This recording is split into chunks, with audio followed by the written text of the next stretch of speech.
April wind crept softly across the porch. Brushing against the palm, I had rested on the worn wooden armrest. The tea in my cup had gone cold. Afternoon light was retreating from the roof tiles, leaving behind only the sharper echo of birdsong cutting more than usual at this hour. The phone buzzed.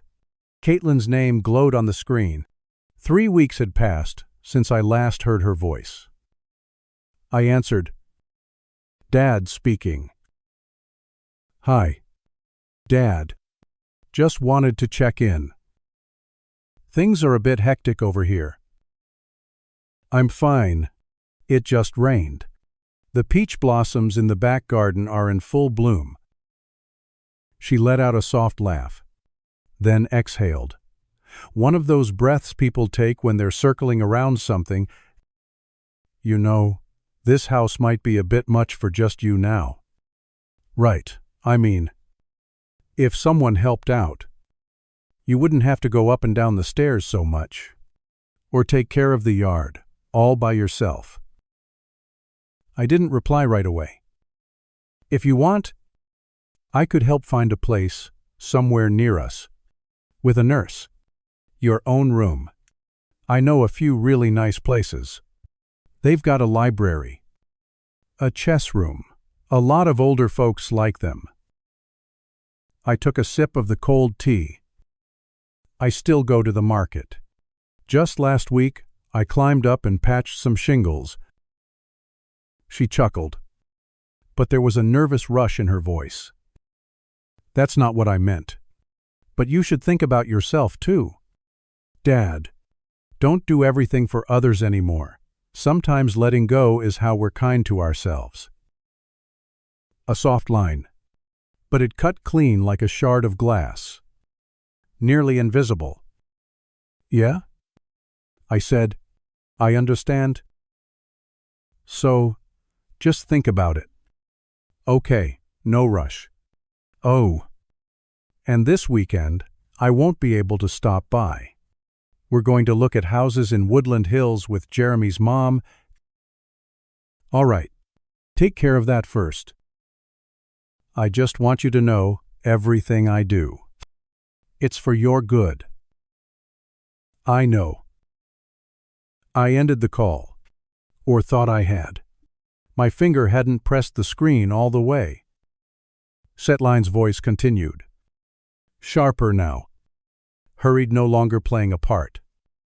He still trusts me. We can't push too fast, or he'll get suspicious. Jeremy's voice. Blunt. That's exactly why you need to move fast. The more gentle you are, the easier he'll sign. But, the house. You mean really sell it? He's lived there his whole life. He's lived. Now it's his turn to help us live. Caitlin went quiet, then whispered, almost to herself. I feel kind of awful, but maybe I'm overthinking.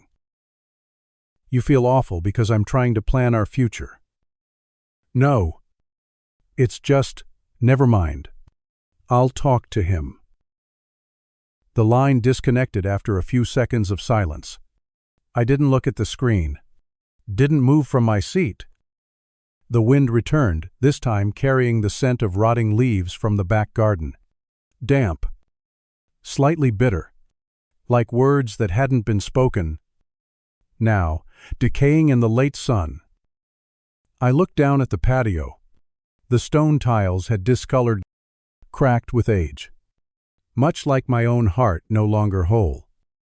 But still not broken enough to fall apart. Far off, the old wooden swing that once belonged to Caitlin still swayed whenever the wind picked up. I remembered building it on a rainy night, just so I could hear her laugh the next morning.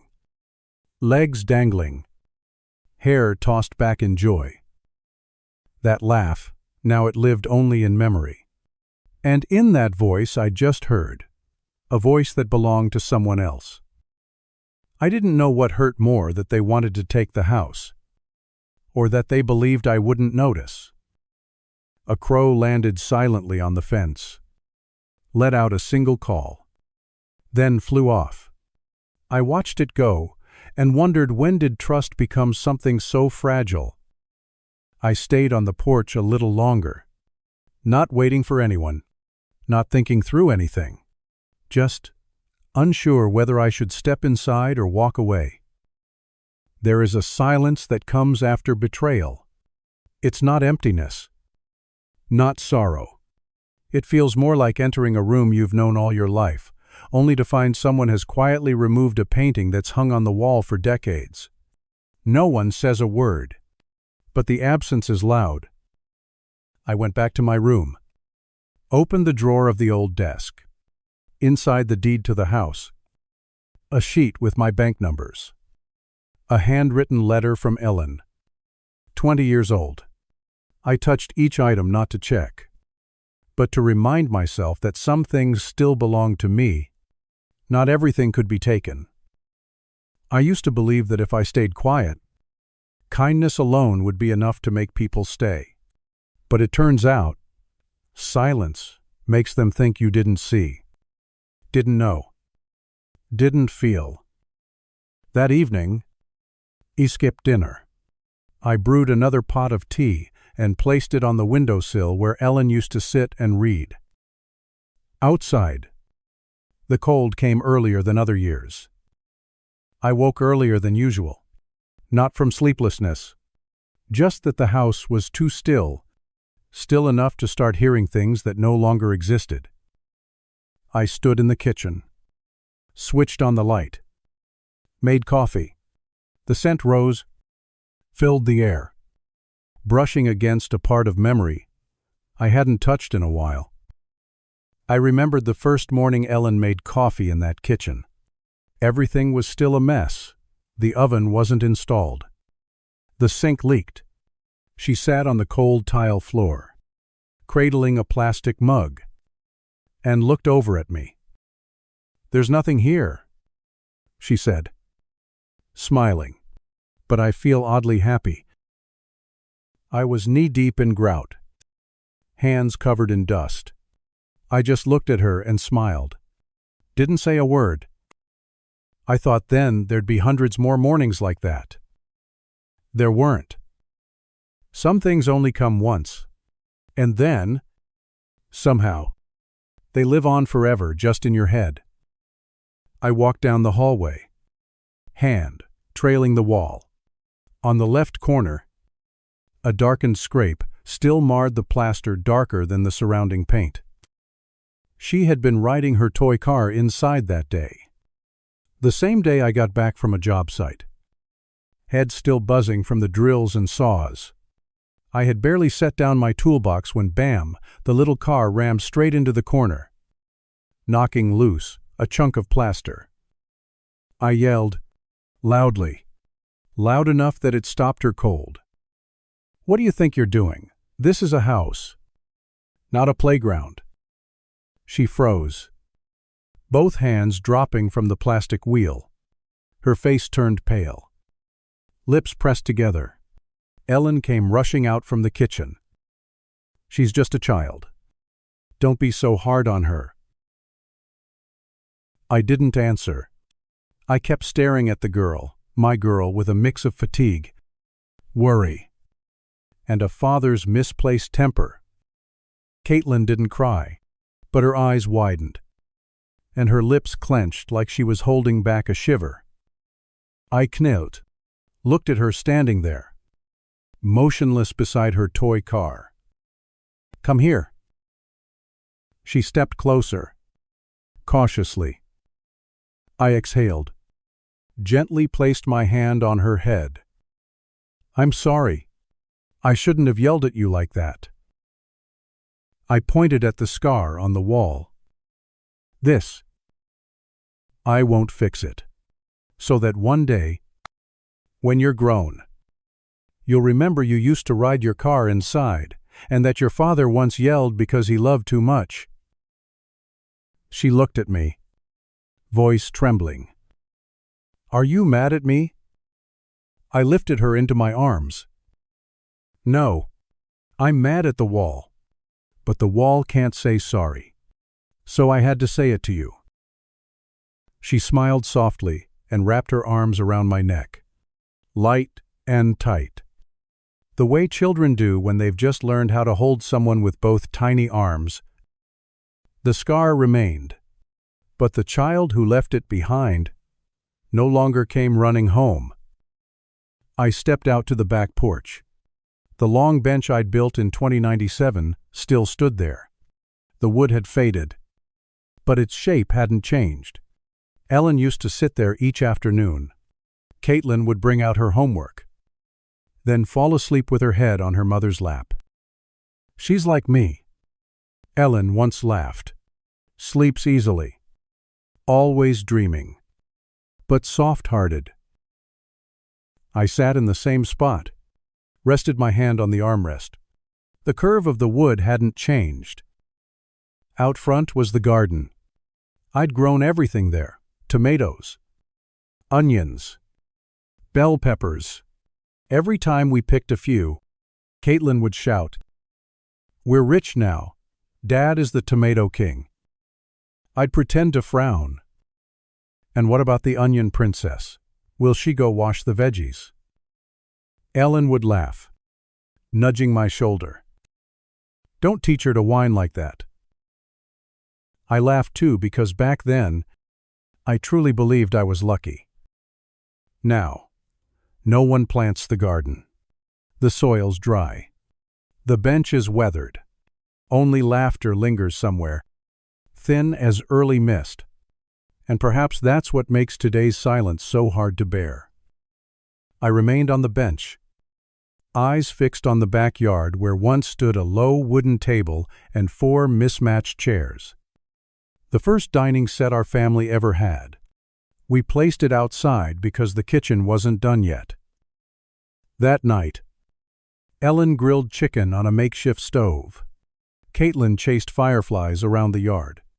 I fiddled with a light bulb until the fuse blew. In the end, we dined by candlelight, 2 white candles stuck into old milk cans. I remember Ellen laughing. "Well, dining like cave people isn't so bad, as long as all 3 are here."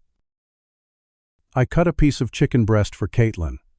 She took it with her bare hands, chewed thoughtfully, then looked up and asked, "Are we poor, Dad?" I froze. Ellen burst into laughter. "No," I said, "we're rich because we have you. And your mom still knows how to laugh like that." She said nothing, just looked down and kept eating. But the next day, she wrote those words in her notebook. "We're not poor, because Mom still laughs." I still have that notebook. In the bottom drawer of the bookshelf, tucked between old bills and land deeds.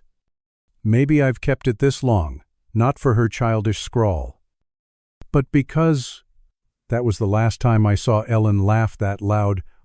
In the years that followed, her laughter grew faint like old curtains caught in the breeze. The lighter they became, the easier they tore. Noonlight slid halfway down the hill, slanting through the kitchen window and spilling like water across the counter. I was wiping a layer of dust from the stovetop when I heard the familiar engine outside. Raymond never called ahead, never brought more than a paper bag of biscuits or a thermos of his own brewed tea. He walked into the kitchen, set the cornmeal biscuits on the table, and pulled out a chair like he'd done it all his life. I poured tea and pushed the cup toward him. For a while, neither of us spoke. "You look worn," he said, eyes fixed on the doorway. "I sleep enough. I just don't have much left to dream about." He nodded faintly, spinning the teacup gently with his fingers. "Every morning I sit out on my porch," he said. "There's a black cat that comes and lies down there. Doesn't meow. Doesn't even look at me. I shoo it off. And the next day, there it is again." "Do you feed it?" "No. But it still comes." "Do you hate it?" Raymond smiled.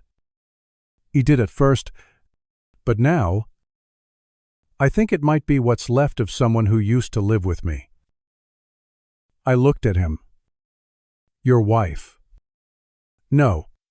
Me. The old me. Restless. Out of place. Unwanted. I laughed for the first time in days. And yet someone still makes you tea. He shrugged. Maybe because I never say things that cut people. I just stopped saying anything at all. I didn't answer, just poured him more tea. And for me, the curtains swayed gently with the breeze. Sunlight fell slanted on the white wall, where a fine crack had nearly closed. Raymond lifted his cup. Slowly. Some things we think are still here, they're just echoes. Like a house where the laughter left long before the people. We sat a while longer. I tapped the rim of my cup, a habit from years past. Whenever I needed to begin saying something hard. My daughter called last night.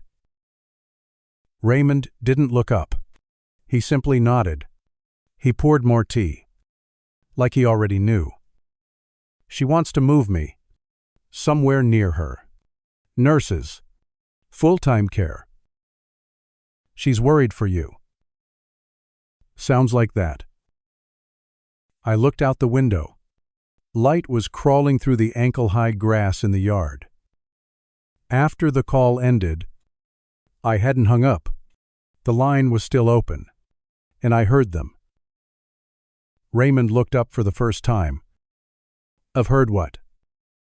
The two of them, talking about how fast they could get me into a care facility. Quietly. Quickly. Then sell the house. We said nothing. A gust stirred the wind chime above the porch, making a soft clink. Jeremy said the house could fetch nearly $1 million. He needs it for a down payment.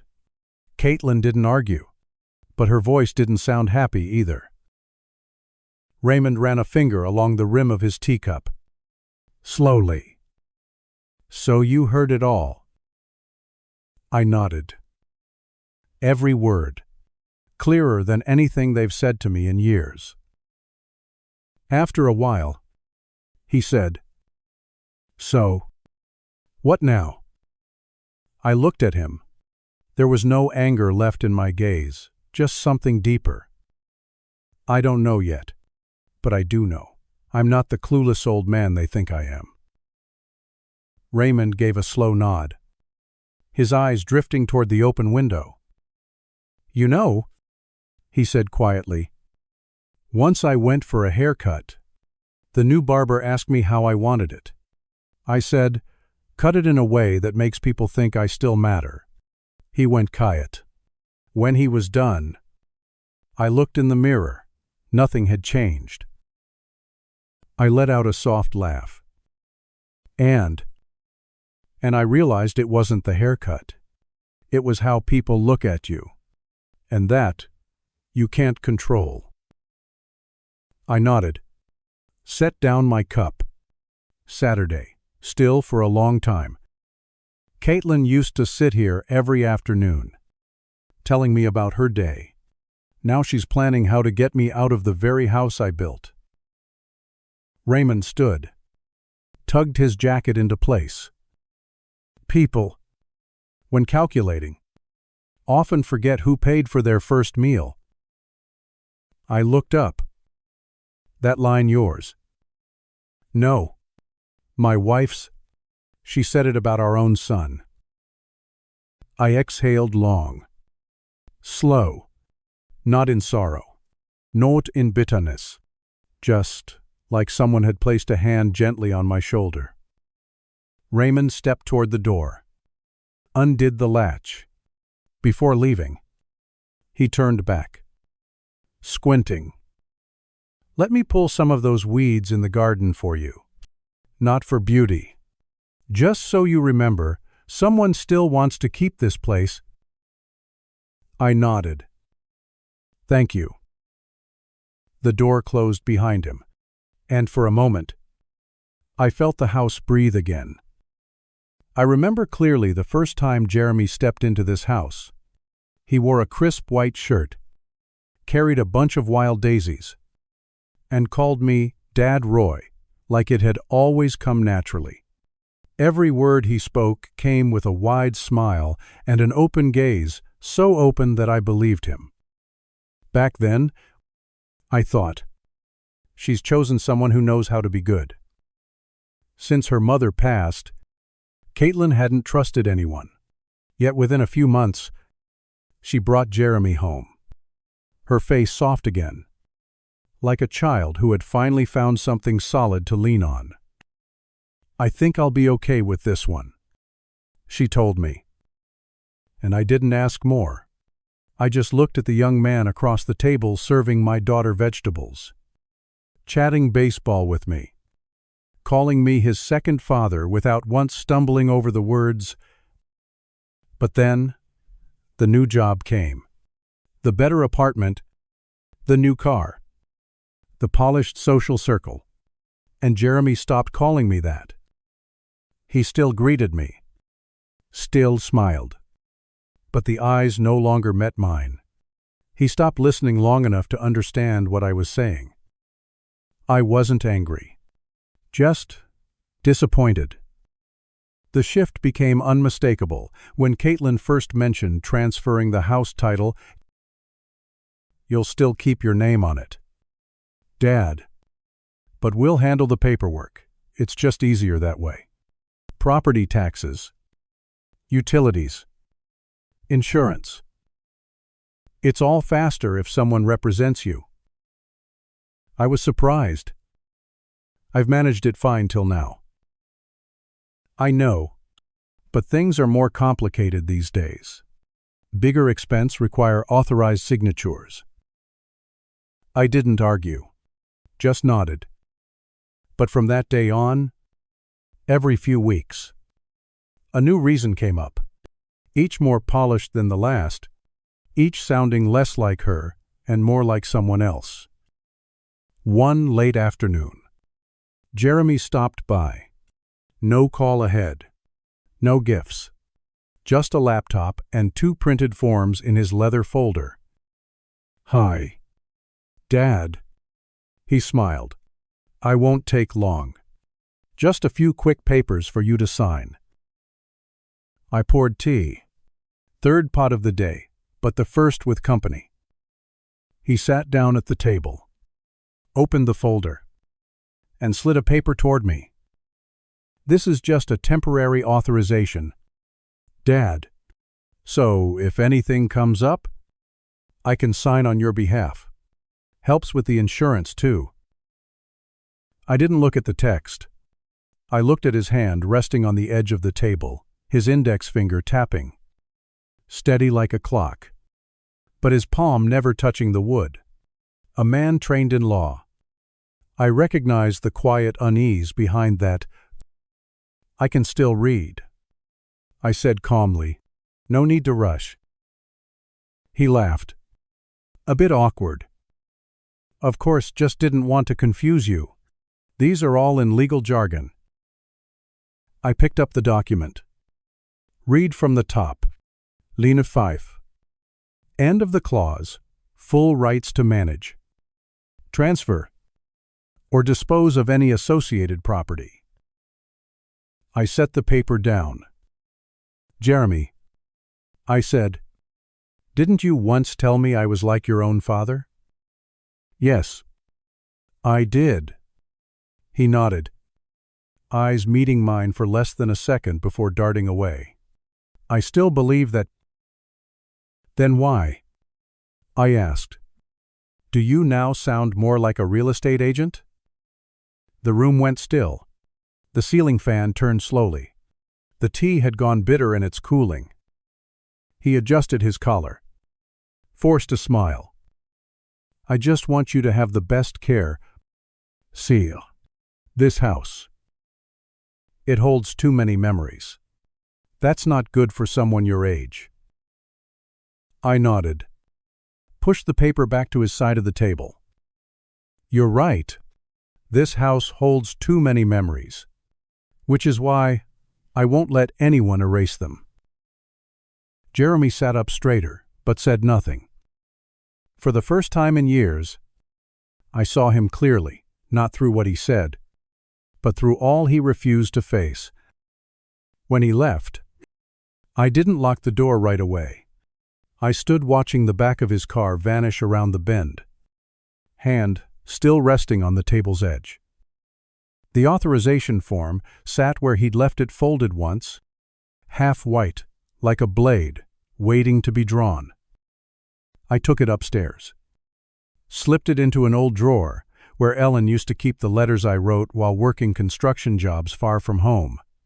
Paper is still just paper. But once someone tries to use it to take away the thing you've built with a lifetime, it stops being harmless. That night, I didn't turn on the lights. I sat in the dark, leaning against the wall, replaying every word I had overheard through that half-cut phone line. And for the first time in many years, I didn't feel anger toward my son-in-law. I thought only of my daughter. I used to believe Caitlin was the victim of a manipulative husband, of a love that pulled her down paths she hadn't chosen. I told Raymond once, "She's not like her mother, not strong enough to push back." Raymond just nodded, said nothing. But that night, with the call still open and my finger off the screen, I heard something that changed it all.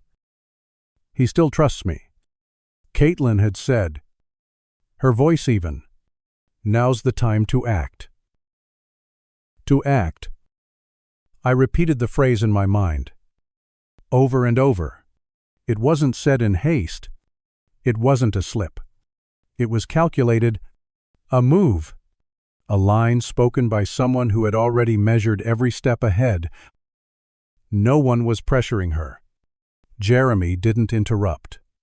He simply asked, "So, should I speak to him now?" And she replied, "Tomorrow. I need him to still think I'm on his side." I sat in the dark that night, not moving, my back against the chair, and in that silence, Ellen's face returned to me, her eyes solemn, holding the quiet sadness of someone who had carried this child, soothed her cries, and once told me through the cracked hospital door, "Don't give her everything." I remembered a night from years ago when Caitlin was still a teenager. Ellen sat by the window, mending something, her face half lit by a desk lamp, soft and distant. Caitlin stormed in, tossed her backpack onto the chair, and snapped. "I hate my teacher. She said I was selfish for not letting my classmate copy off my test." Ellen didn't look up. She clipped a loose thread and said gently, "Do you think you were selfish?" "No. Everyone keeps asking me for help. I'm tired." Ellen nodded, tied the final stitch. "That's fair. But sometimes it's not selfishness to say no. What's selfish is getting used to always receiving and never saying thank you." Caitlin went silent, staring at her mother like she didn't recognize her. Later, when the girl had gone upstairs, Ellen turned to me and said, "She's clever, but she thinks everything comes owed. I worry. One day, she'll treat you like a stranger, still calling you Dad, but only out of habit." I laughed back then. Naive. I don't think she'll ever be like that. Ellen didn't argue. She just said one thing, a line I had forgotten until that very night. The ungrateful, the more they're given, the more they forget. And now, under the pale light of this old kitchen, I knew she had been right about everything. Caitlin hadn't been led. She had chosen this path.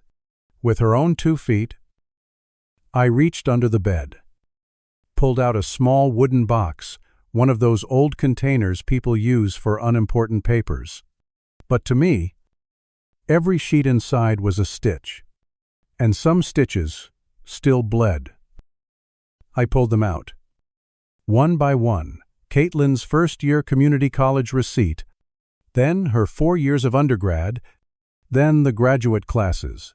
She said she took just for more options. I once thought, if she has more options, I won't need anything else.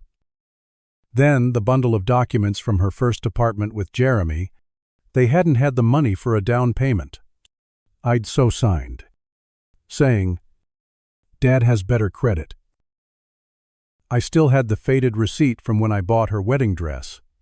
Ellen was gone by then, no one left to take our daughter shopping. I brought her to the bridal shop myself.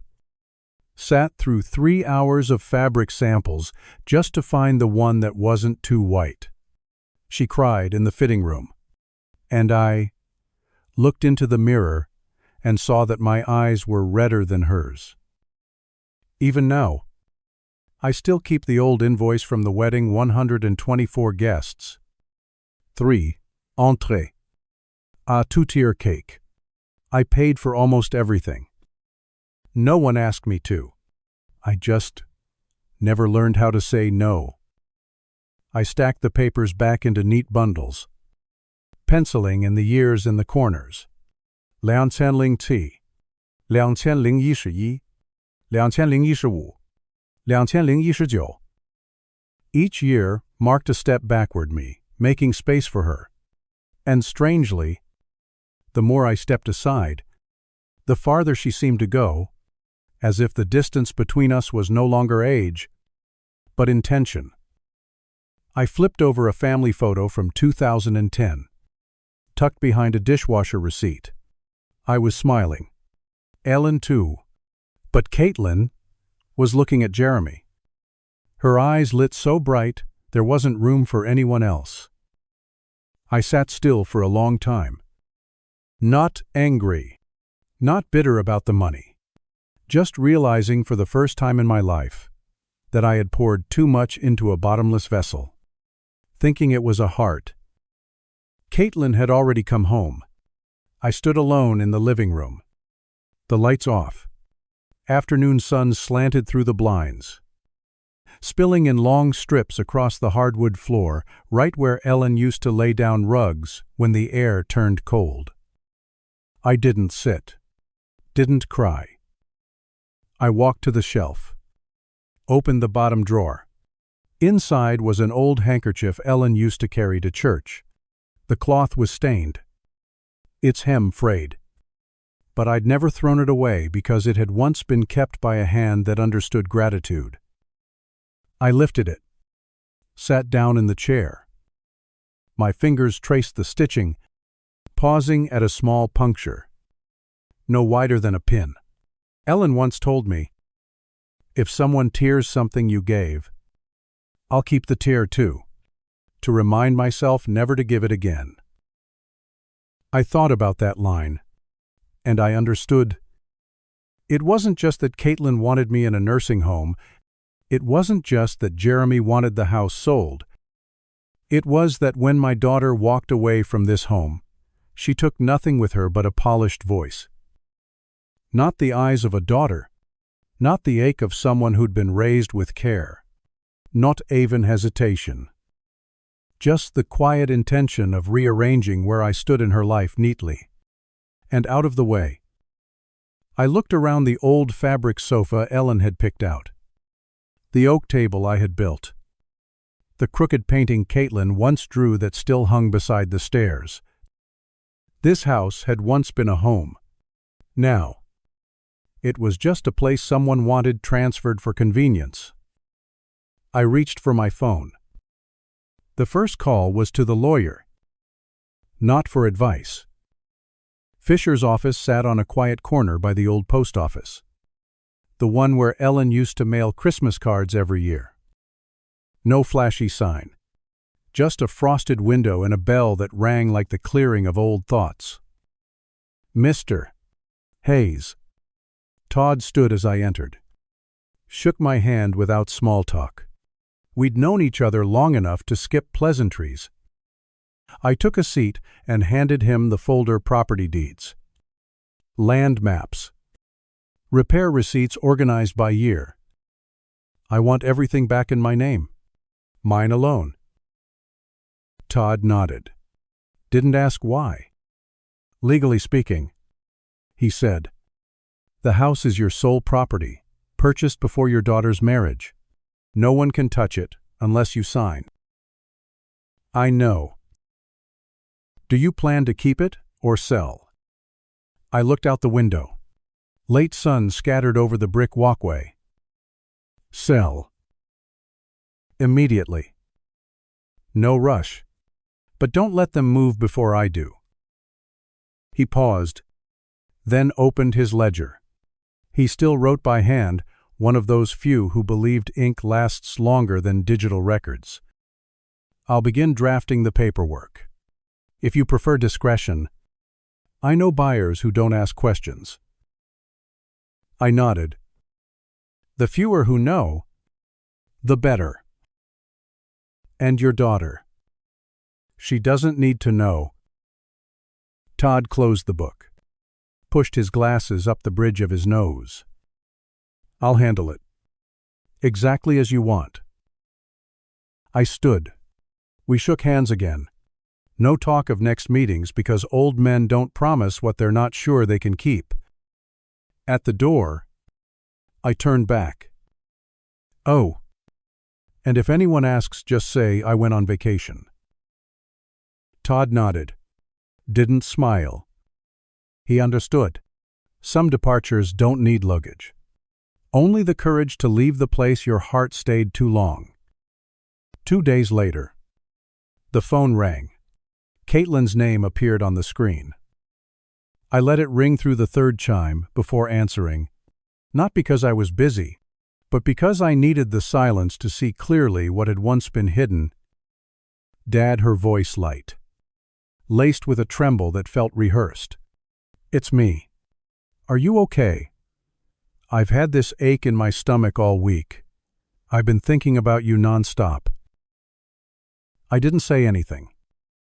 And that silence coming from someone who once called me Dad with trust was enough to make her fill the space. Dad. We've thought it through. Maybe we were wrong. Maybe the nursing home isn't the right call. Those places, they're unfamiliar. And you need what's familiar. We know how much you love this house just like I do. Still. I said nothing. But, she continued, voice softening. Too soft. We thought if the house were transferred to me, then if anything comes up, we could handle it for you. No stress. No paperwork. We'd take care of everything. From the background. Jeremy's voice quiet, but audible. Tell him it's just for legal convenience. Mention care. Stress that. Caitlin paused for just a breath, then resumed syrup thick and artificial. Dad, I just want you to feel safe. We'll make sure you're cared for. All we need is your trust. I heard the rustle of paper she was holding the forms, probably already signed on their side. I answered slowly, evenly. I have a surprise for you too. Caitlin giggled light, as if she hadn't heard the weight beneath my voice. A surprise? What kind? Come home tomorrow. You'll see. I ended the call. Watched the curtain sway faintly in the breeze, the pale blue one Ellen had picked, to soften the afternoon sun. Everything in this house had already been calculated by someone else. Everything except me. And that one sentence, I have a surprise for you too, wasn't a threat. It was a signal.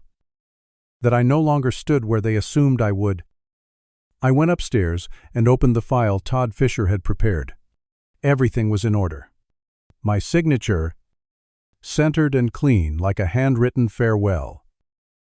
I didn't rush to send it out, but I knew every step from now on wouldn't come from hurt.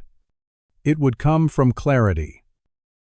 from a man who finally understood what to keep and what to release. I sat down, scribbled a few lines on the back of an old sticky note. Not a will, not a farewell letter.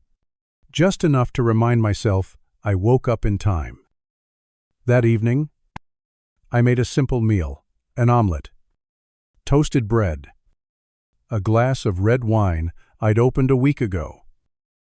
I ate alone, without thinking, without waiting for anyone to walk through the door.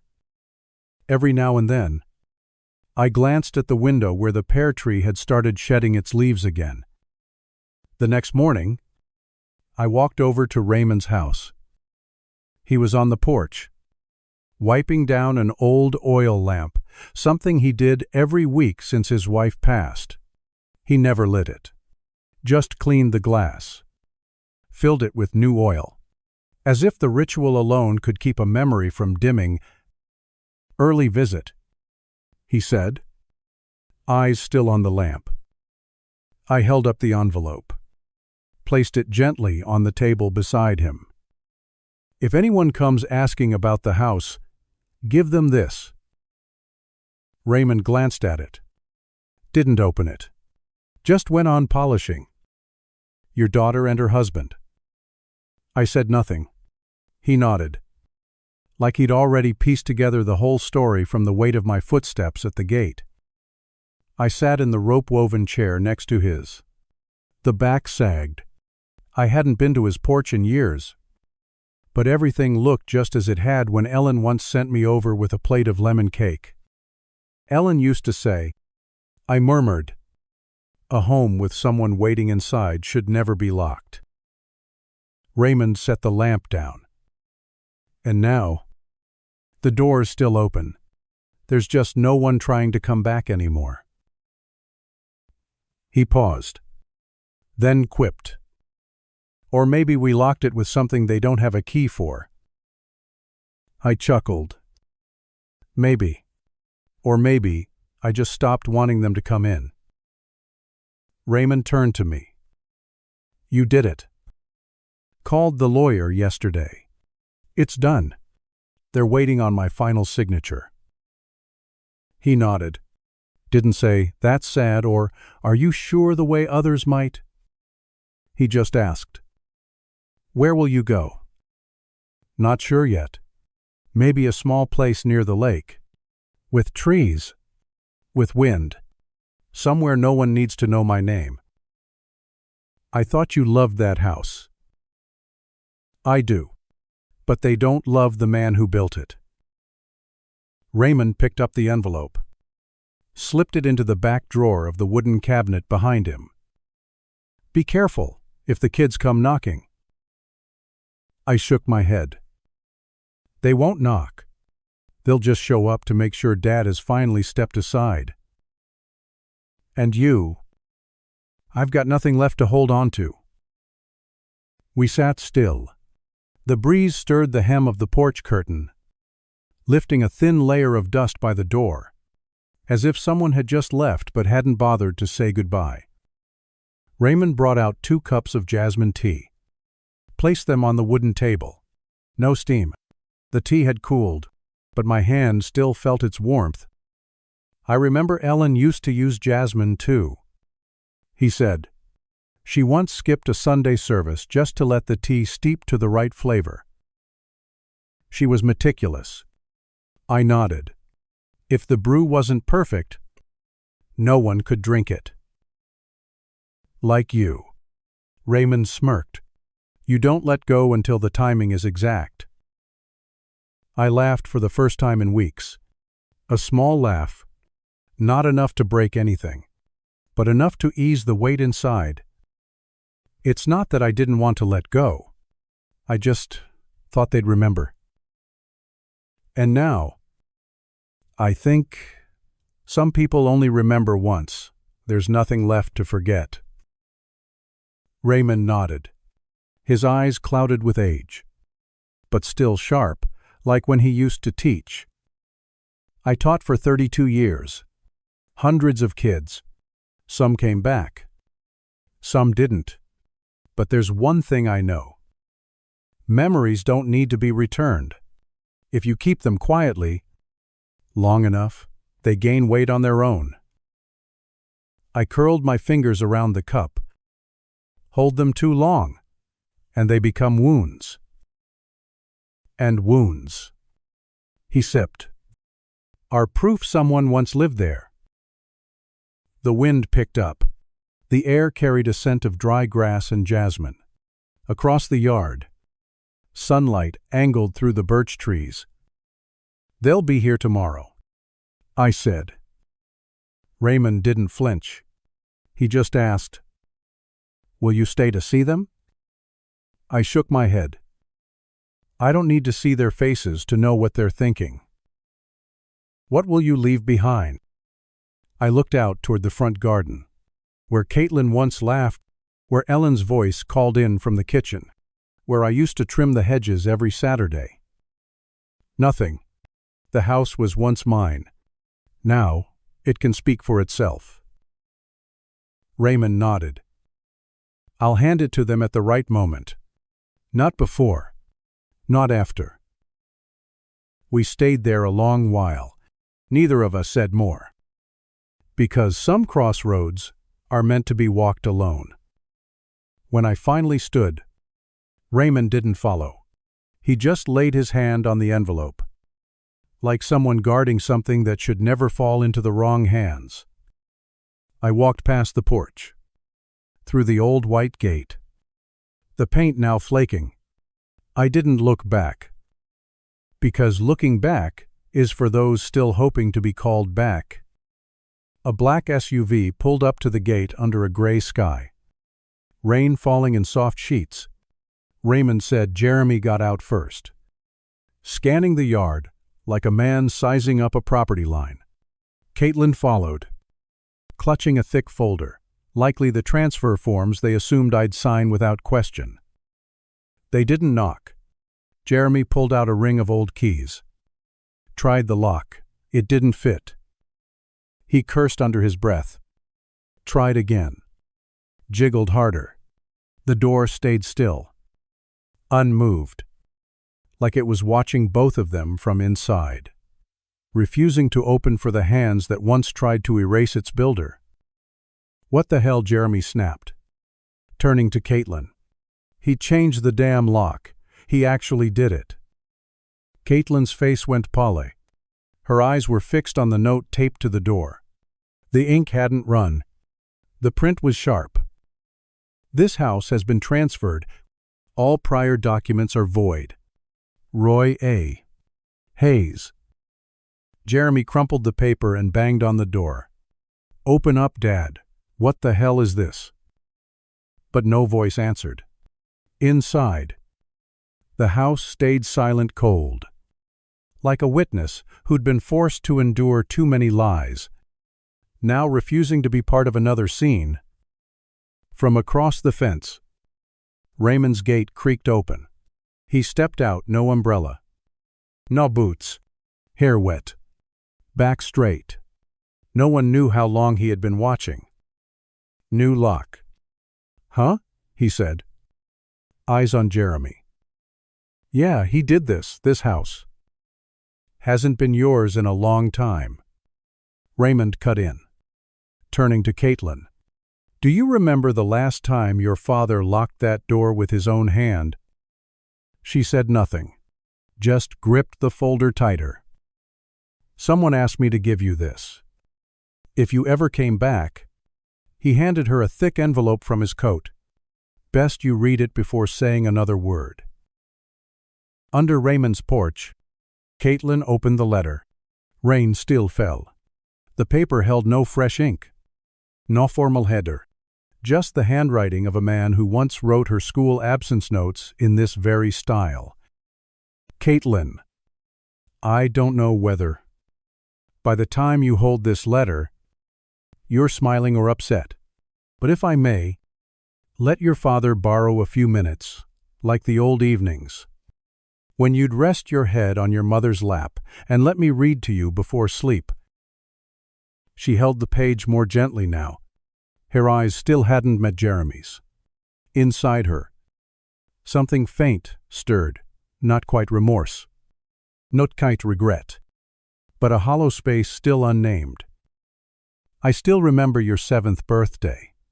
Your mom made a chocolate cake, and you insisted I wear the paper crown. You said, "Because Dad is the king of this house, so I wore it."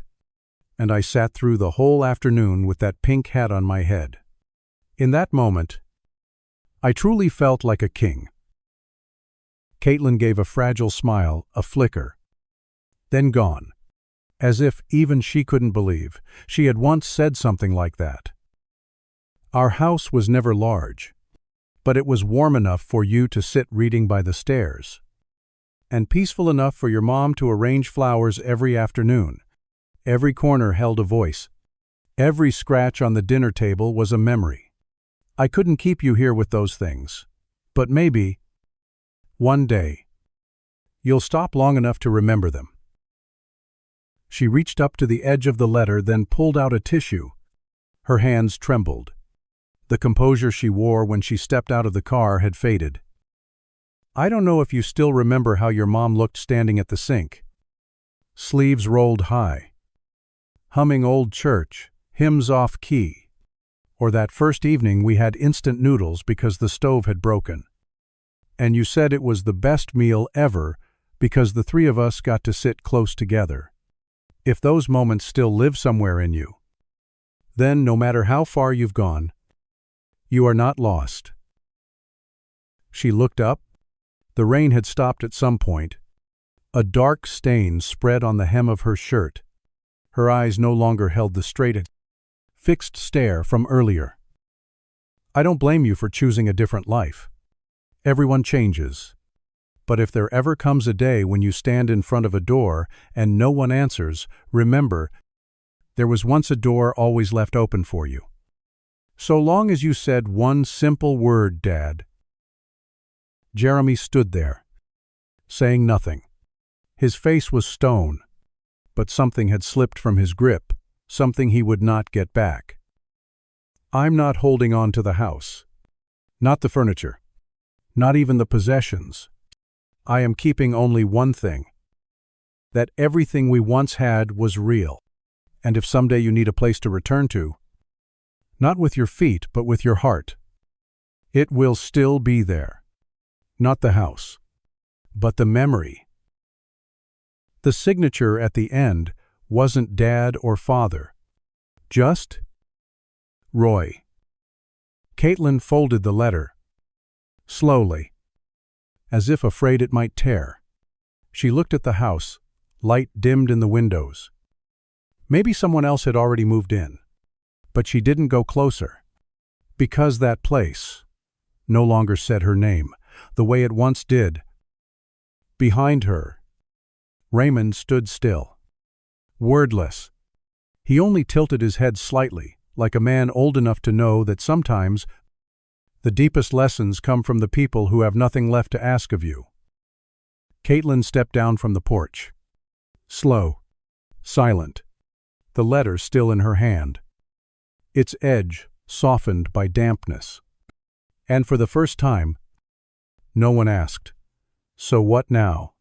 Because even she no longer knew. I never went back to that house. Not once did I pass by that street again. It wasn't because of anger.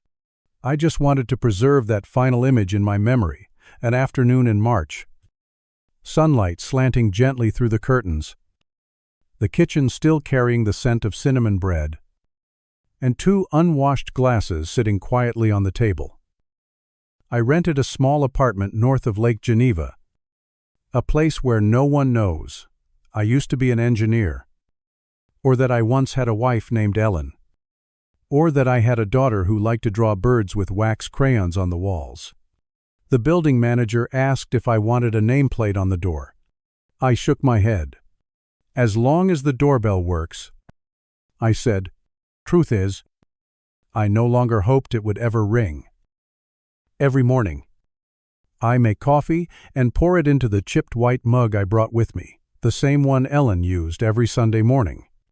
I set it down on the windowsill and look out over the lake. On some days, The fog rolls in so thick that the horizon disappears. And the water stretches endlessly, like a ribbon of pale silk.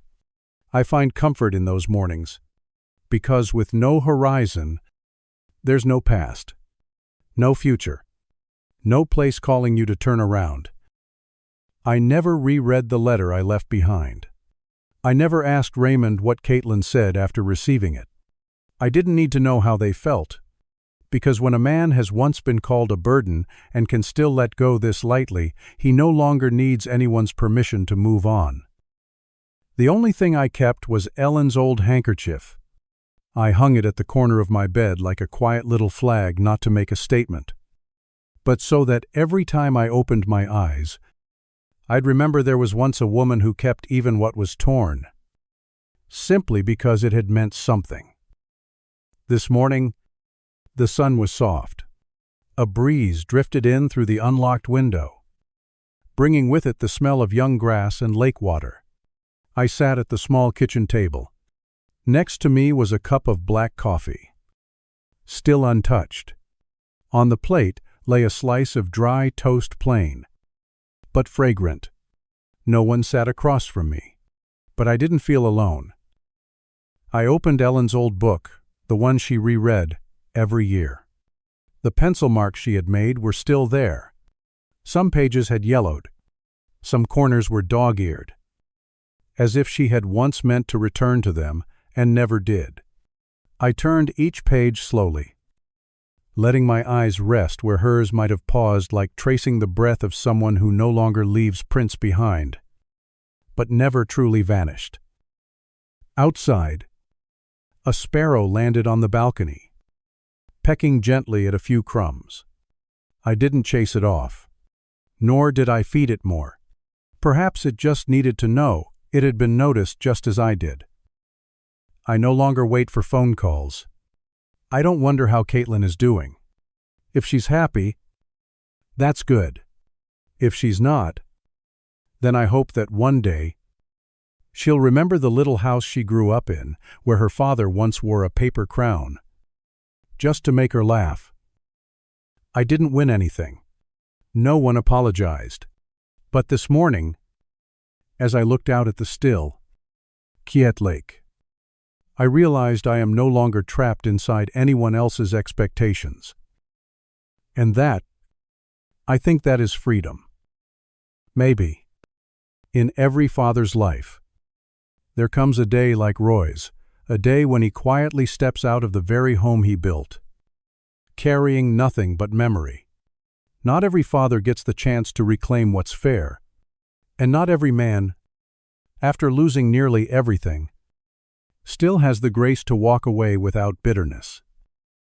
But if you've ever loved and been forgotten, you'll understand the deepest hurt isn't when someone closes a door on you. It's when the one who closes it is the very person you once opened it for, without needing a reason. And if your parents are still alive, please don't let the words "thank you" live only on paper, after they've already moved out of this world. If this story made you think of someone, send it to them. If you saw yourself in Roy, leave a comment so that others like you will know they are not alone. And if you believe stories like this need to be told again and again, subscribe so we'll have a reason to keep telling the memories the world has tried to bury. Because sometimes, a story told at the right moment can hold together an entire life.